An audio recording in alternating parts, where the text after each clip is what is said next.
প্রিয় দর্শক, আসসালামু আলাইকুম। কাছে দূরে যে যেখানে বসে আজকের ভিডিওটি দেখছেন সবাইকে জানাচ্ছি আন্তরিক মোবারকবাদ শুভেচ্ছা। তো আজকে আমরা শিখবো যে গ্রামীণ ফোনের আপনি টাকা কিভাবে করে অতি সহজে দেখবেন সেটা। তো গ্রামীণ ফোনের টাকা দেখার জন্য আমরা প্রথমে চলে যাব আমাদের ফোনের ডায়াল প্যাডে।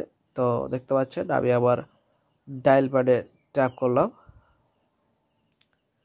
দেখতে পাচ্ছেন এখানে যে বাম দিকে যে কিপ্যাড অপশন আছে সেখানে আমরা ট্যাপ করে কিপ্যাডটা আমরা নিয়ে আসবো। তারপর এখন আমরা যে অক্ষরগুলো ডায়াল করব সেটা হচ্ছে *566। আমি আবারও বলছি *566# দিয়ে তখন আমরা এখন আমাদের যে সিমে গ্রামীণ সিম আছে আমরা সেই সিমে কল দেব। আমার 2A আছে তাই আমি সিম 2A কল দিলাম।